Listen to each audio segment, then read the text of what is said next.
এই মুহূর্তে পিরোজপুর চল্লিশার হাট থেকে সরাসরি যুক্ত হচ্ছেন সিনিয়র করেসপন্ডেন্ট নিয়ামুল আজিজ সাদেক। সাদেক, নির্বাচনী প্রচারণা কতটা জমে উঠেছে আমাদেরকে জানান।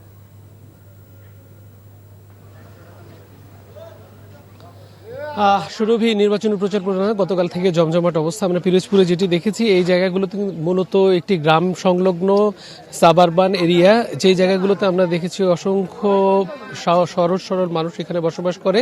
আর এখানে প্রচারণা আমরা যেটি দেখেছি সেটি হচ্ছে টোনা ইউনিয়নে আজকে বিএনপি যে মনোনীত প্রার্থী আলমগীর হোসেন, তিনি কিন্তু শুরু করেছেন প্রচারণা সকাল থেকেই। তিনি একদম 7টা থেকে আমরা দেখেছি যে প্রচারণায় নেমে পড়েছেন। অন্যদিকে কলাখালী জায়গায়, যেটি সদর আসনে অবস্থিত, সেই জায়গায় জামায়াতের মনোনীত প্রার্থী তিনি মাসুদ সাইদি, তিনি শুরু করেছেন তার প্রচারণা। এবং আমরা যেটি গতকালকে আমরা কথা বলেছি, দুজন প্রার্থীর সাথেই কথা বলেছি, তারা বলেছেন এলাকার অন্যতম চ্যালেঞ্জ হচ্ছে যে এখানে যে মাদক রয়েছে, এখানে যে অন্যান্য যে ঘটনাগুলো রয়েছে, সেই ঘটনাগুলোকে চ্যালেঞ্জিংয়ে এনে এই জায়গা থেকে মানুষকে হেল্প করতে হবে, মানুষের যে চাওয়া পাওয়া সেই জায়গা থেকে কাজ করতে হবে। একই সাথে তারা বলছেন এখানে তাদের যে চাওয়া পাওয়ার জায়গা রয়েছে, সেই চাওয়া পাওয়াগুলোকে গুরুত্ব দিতে হবে। এখানে সনাতনী ধর্মের অসংখ্য ভোটার রয়েছে, তাদেরকেও কিন্তু টার্গেট করছেন। আপনাকে জানিয়ে রাখি যে এর আগে এই আসনগুলোতে আসলে বিএনপি মনোনীত প্রার্থী 2001 সালে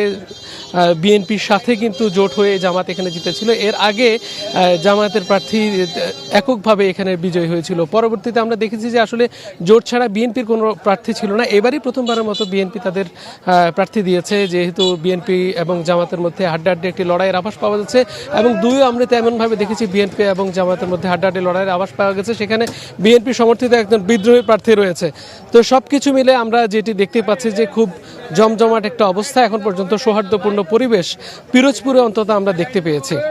তো এই ছিল সর্বশেষ অবস্থা শুরু হয়ে।